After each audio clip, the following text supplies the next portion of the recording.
I'll start. Hey, welcome to our support group. Here we are, May 6, 2021. I'm Dr. Pinson, and I just kind of kidding around a little bit, but it is welcome to our support group meeting. The idea behind support group is to give you an opportunity to actually have help going through this process. We know this is a process that's not easy. I mean, all of our patients have tried to lose weight. Most of them their entire lives. They've tried in some format or another to lose weight, and they've tried everything. They've tried diets, they've tried exercise, they've tried medications, and they lose weight and then gain it all back.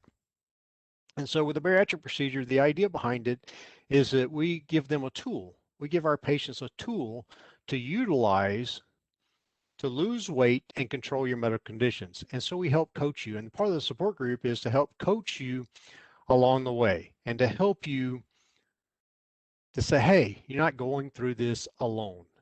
We're going to give you ideas.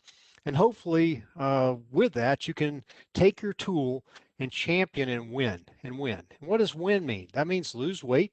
It means control your medical conditions. We know that with weight loss, after a bariatric procedure, a lot of times patients that have sleep apnea, their sleep apnea goes away. Those patients that have diabetes, they will improve or even go away sometimes. That's a wonderful thing. And also patients that have their weight well controlled and their dietary elements well controlled, they don't develop the other medical conditions such as diabetes, sleep apnea, things of that nature. So this support group is designed to help you utilize this effectively. Ginger, the dietitian, she gives a lot of dietary tips and processes to help you along the way. So tonight we're going to just answer a few questions that we typically receive early on. And then we'll just kind of click and hopefully we'll provide you the information that you need, not only going through the operation, but if you've had the operation to kind of, hey, okay, this is what I need to do. I got to restart this, or hey, this is what we can do to actually do a little better. So first of all, patients often ask, well, how long does it take? Well, it's not, every individual is different as far as how long it takes to get through the entire process. The process from the initial consultation, then certain consultations or other visits are required for the different individuals. The biggest thing that holds us up are insurance requirements. Insurance commonly require 3 to 6 months of a medically supervised weight loss management program. And that's really documenting all the process very effectively. And those that have that are pretty strict about that. Once you get through that process, then we get to where we do the operation. Of course, we do a pre-surgery ahead of time. And pre-surgery is a virtual event, very much like what we're doing tonight. And we go over the operation. Holly talks to you about what you do before, during, and after. And Ginger, the dietitian, will go over the dietary requirements for that phase of it. And each time after the operation, every time we have a dietary change, Ginger goes back over that. And so we're going to kind of click into a few of the events after the operation that occur. You go home on liquids. Why are you on liquids after the operation? Well, we don't want anything hanging up or causing back pressure. So you're on liquids after the operation. You go home on liquids, and then slowly we will increase your dietary regimen with time. And if some of you have had the operation, you're in that 2 to 6 week window, you understand what I'm talking about. You're on a liquidy type diet, and then in 6 weeks, we slowly increase that regimen. Of course, Ginger meets with you each time. During this process of the slow, small meals, it's also training you to think about 3 small meals a day. So ultimately, that's where we want to be. We want to get you to eat 3 healthy small meals a day, lowering the carbohydrate load in that process. American diet, one thing about the American diet, what's it loaded with? Carbohydrates and fats. We got to dip our food in some kind of dip all the time. Most of that's fat. And everything's got sugar in it. I mean, it's just unbelievable. Now we even have this idea that everything has to be sweet, and we just crave that sweet taste. One of the good things of after the sleeve gastrectomy is that especially early on, it changes. It changes. You don't desire those sweets. Utilize that. Take that and utilize it. Get into a habit. Make it a habit to eat the 3 small meals a day, concentrating on protein first. And we'll have patients ask, well, why don't we drink when we eat? Well, it's a huge thing. You chew your food up and it goes down. If you drink, you wash it on through, right? So you can consume more food. That's not the right way to go. You get your protein first, you feel full, you stop. You eat for about 15 minutes. After 15 minutes, you stop. Don't graze. Grazing is something that where people get up and wander around and eat a little over here and they eat a little over here, and you never know how much you eat. And usually, if you're quote grazing, it's the wrong type foods. So we want to get away from that thought process. We want to get you into the idea of, hey, I'm going to sit down, I'm going to eat European style, my 3 small meals, and then I'm going to get up and walk. I'm going to exercise. And that all processes your digestion. Now, we have patients that walk a tremendous amount, walk miles and miles when they're in the hospital. And we have those that are very limited because of orthopedic issues, because of osteoarthritis or some other kind of physical process. They're not able to walk as far. Well, we can't compare each other. In this process, we're not comparing each other. We have to say, hey, this is what we're going to do, and this is how we're going to win with it. Okay. And you take each day is your day. And I like to say that by not competing and you get in the habit of doing these processes, you're going to do a little more and a little more. And you say, hey, I can do this today. And you get up and you start walking a little more each day. And over time, you can get into where you're doing a tremendous amount, something that each of you never thought you're able to do. And you lose weight. And by losing weight, you control the medical conditions. And consequently, you get to live longer. I mean, there's no question across there's a lot of literature in the bariatric literature that demonstrates patients that have had a bariatric procedure and utilize their tool effectively live longer. That's huge. And that's what this is about. Often we'll have patients come in and say, gosh, it's not about, I really don't care about how I look, but, it's how I feel. And that's the critical thing. This is not a cosmetic operation. These are operations you utilize to lose weight and control your medical conditions or even prevent the medical conditions. And as a side effect, you lose weight. Now, often when you lose weight, what happens? You feel better. I mean, many inflammatory markers, in fact, that was a question that we had talking about osteoarthritis and about how much you can move. And so I'm going to have to stop some of the medications ahead of time and all that. And I'm going to talk just in a second about that. But many inflammatory markers are decreased after the operation, right off the bat. So the inflammatory markers go down. So we've had patients that have significant osteoarthritis and other issues, and they haven't been able to walk as much, but they're able to walk a lot more than they thought they could. And as they lose weight, what happens? It gets easier. Okay. So we had a patient here yesterday. She's 10 weeks out, and she lost 55 pounds. And she was trying to put that in perspective. I said, look, here's how we do it. Think about this. Take a 50-pound sack of fertilizer and put it on your back, and a 5-pound bag of flour and put it on your back. That's what you were carrying around, not just from the car to the table or the car to your kitchen. That's what you're carrying around every moment of every day from the time you got up until the time you went to bed. And that's what you've thrown away. So put that into perspective, okay? So you lose that weight. As you're losing weight, all these inflammatory markers are coming down. You have less pain. You have less discomfort. Your joints aren't as angry. You can walk more. You can do more. So the question we had was ahead of time, why do we stop non-steroidal therapy such as ibuprofen, naproxen, things of that nature, and steroids? Okay, well, I'm going to answer that in a two-phase thing. The non-steroidals are actually very toxic to our GI tract. And we have this long anastomosis where we've taken out that part of your stomach. All that has to heal. We don't want something like ibuprofen or naproxen or Feldine or any of those, Mobic, any of them, to hang up and erode, because that's what they could do. They could actually erode in that area, and they could hang up. And so, have you ever taken a vitamin and it felt like it hung up in your throat? Well, it did. And what it is, it goes on down, but it kind of causes an ulcer right there. Well, if you get an ulcer down there, you don't really have that kind of pain. You could have some pain, but it could cause a real problem. And we don't want that. So we stop that ahead of time. Now, the steroid therapy is a little different. Steroid therapy, and that's like for patients that get steroids in their back, they get a generalized steroid shot because they've been having some sinus issues or something along those lines. We do that because that immunosuppresses the patient. That means they don't fight off infection as well, and it decreases wound healing. Again, we want this to heal. Now, after a bariatric procedure, what's happened? You're changing your dietary regimen right off the bat, right? We change your dietary regimen, so that's critically important. If you have the steroids on top of that, you may not heal as well. So it's very, very important that we avoid that. Now, certain circumstances that somebody may have to get it, but we really like to limit that overall because we believe it decreases the risk and it enhances the patient's ability to heal if they do not have that.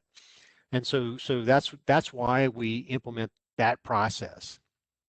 Now, what happens as far as your overall body and stuff when you get up and walk? Well, it increases your diaphragmatic. You stimulate your diaphragm when you're walking or exercising, right? That's the muscle that separates the chest and from the abdomen. It re-expands your lungs. It helps you get in better shape. If you're losing weight and you're walking, you're going to get in a little better shape, but you're going to re-expand your lungs. You're going to get over the operation more quickly. You're going to feel better. You're actually going to enhance your digestive process. So he wants you to exercise in a good, controlled, reasonable manner. Does that mean go out and run a marathon? No. What that means is walk every day. Get up and go every day as much as you can. Be creative in that process. You know, we've had patients that have come in and said, gosh, I just can't walk. I said, well, do you go to Walmart? Yeah, yeah. Do you go to Kroger? That's the grocery store here that I'm familiar with. But do you go there? Yes. Where do you park? Okay. These are the type of things you do. Okay. Park way out, walk. Well, it's really hot. I mean, summer's coming up. It's going to be really hot. Do you go to the mall? I mean, that's a walking track. Go walk. Be creative in that mindset, and you can do it very safely. You can do it safely in the middle of a pandemic. You can do it in all these other processes. You can do all those things very safely. So get creative in the process. I understand that everybody can't go walk up 5 flights of stairs, but with time, you might be able to. You might have to go up and walk up half a flight, then have to walk back down. But over a little bit of time, you might be able to walk up a flight or 2 flights or 3 flights. And so if you utilize that, if you're at work and you say, gosh, I can take the elevator or I can go up the stairs and you feel like it and you can actually do it, some other physical factors not limiting you, go for it, do it. And over time, what happens? You move faster and you're doing more and you feel better and you get stronger. And your medical conditions, what happens to them? They start going away. That's how you win with this. So this is a tool that you utilize short term and long term to lose weight and control your medical conditions. So we often get asked about vitamins. So what happens with vitamins? Well, the great thing about sleeve gastrectomy is that we're not rerouting anything. We haven't bypassed something. We haven't rerouted anything. Food and nutrients go along the exact same course. So that opportunity to absorb key nutrients is the same. The opportunity to absorb certain medications is the same. That's highly advantageous for sleeve gastrectomy. But we ask that you take a multivitamin. Why? Well, you decrease your overall food intake, right?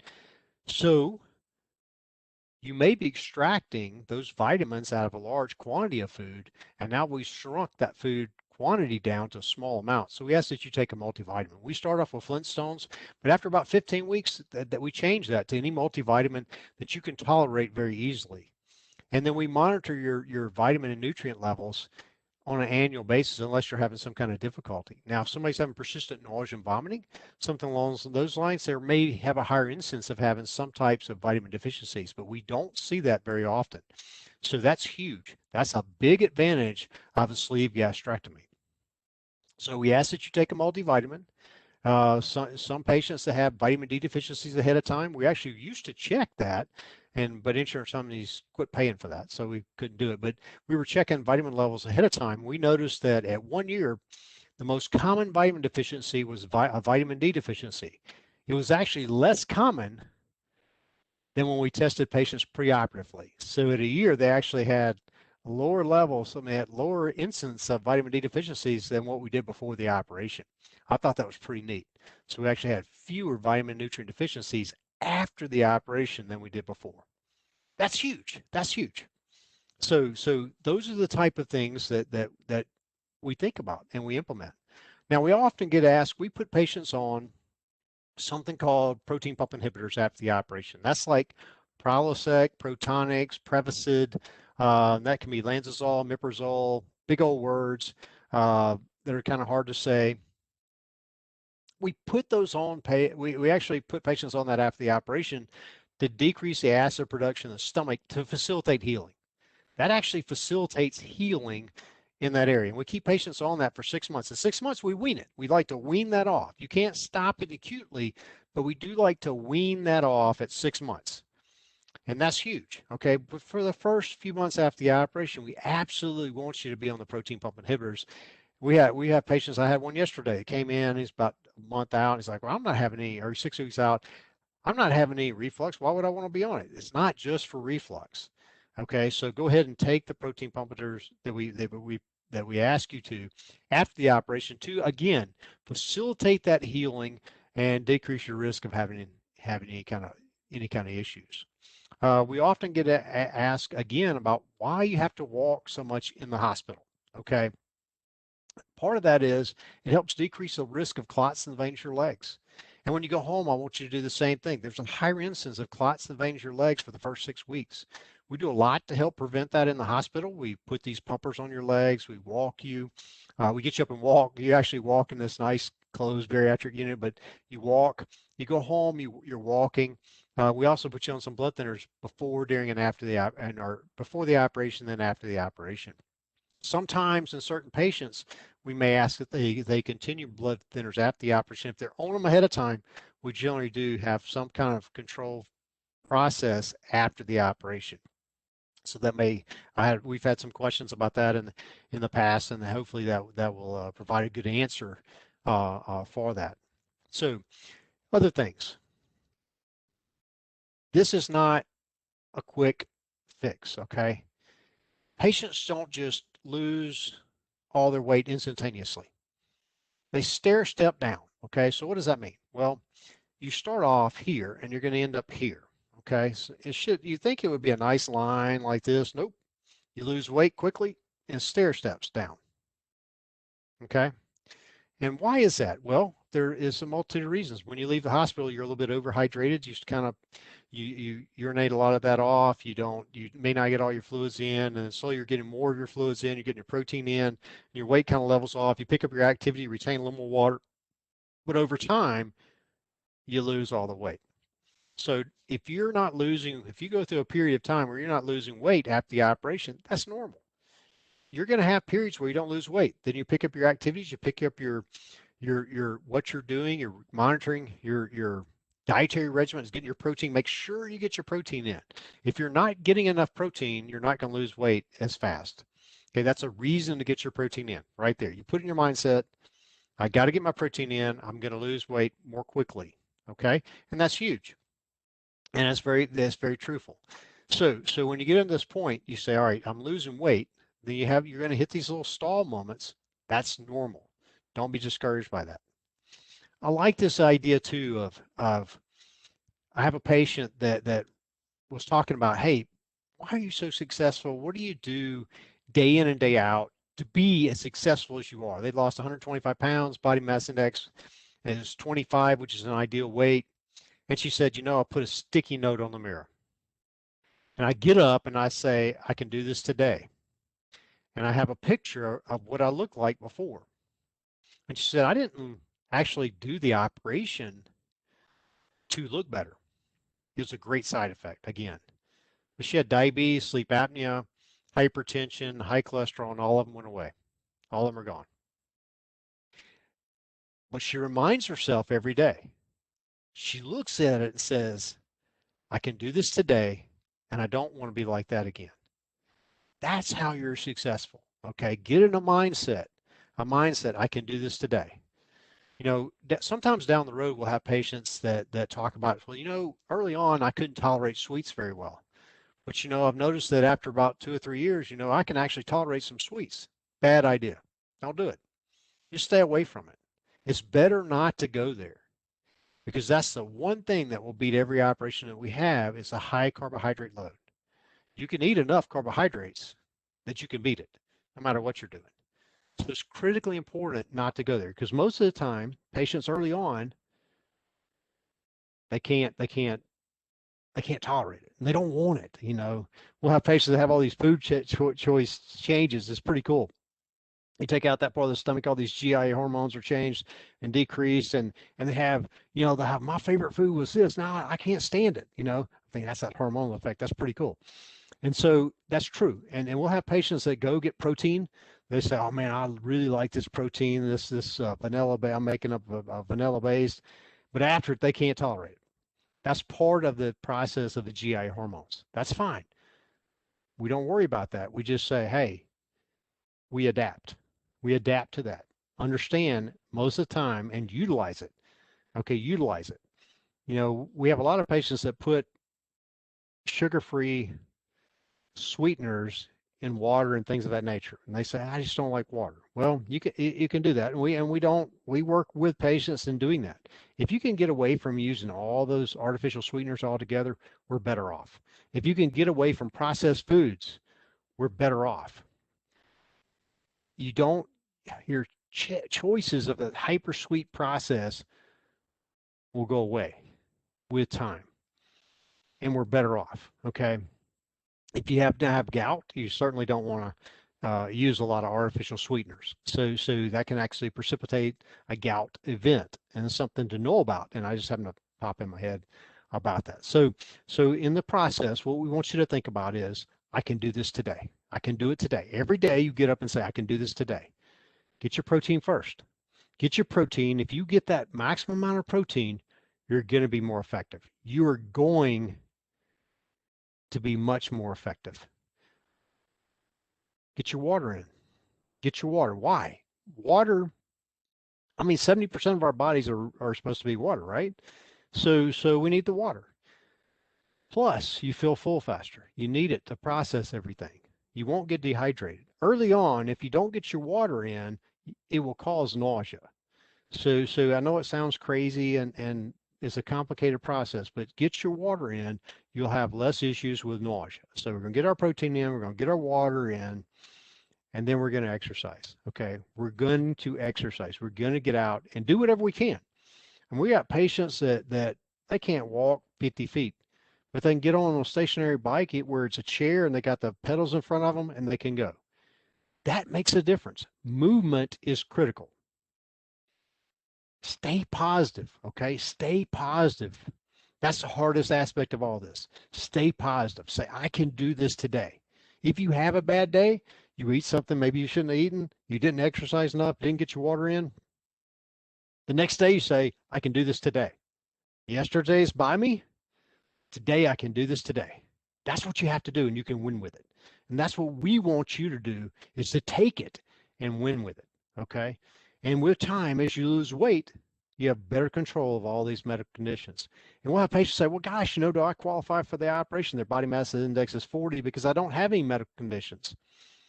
We hear that all the time. Yes, you qualify for the operation, and in reality, you're preventing yourself from developing some of these complications. And just think about what your joints are saying when you lose 100 pounds. That's huge. That's huge. And so the patients that have osteoarthritis, and we've had a bunch of patients that couldn't undergo a knee replacement or a hip replacement because they weighed too much. We were able to do a bariatric procedure, increase their activities. They lost a bunch of weight. We're able to get their total knee or total hip, and man, you ought to see them now. They're going wide open. It's an amazing process. That's what we're talking about. And that's how you're utilizing this to win.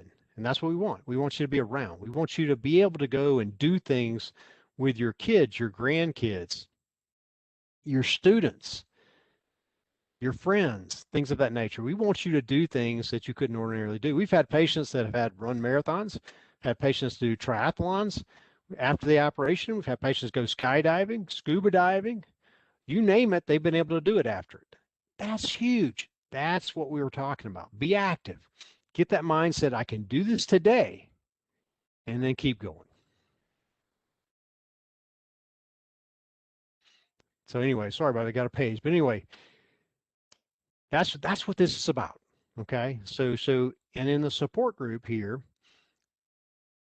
we're going to help you all along the way. And this is part about how we're going to do that.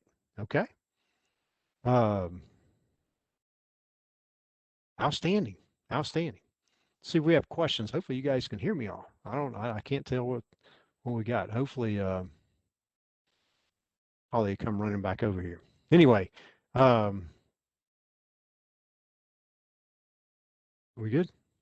How we doing? All right. Well, fantastic. Well, I hope you've enjoyed this segment of the support group.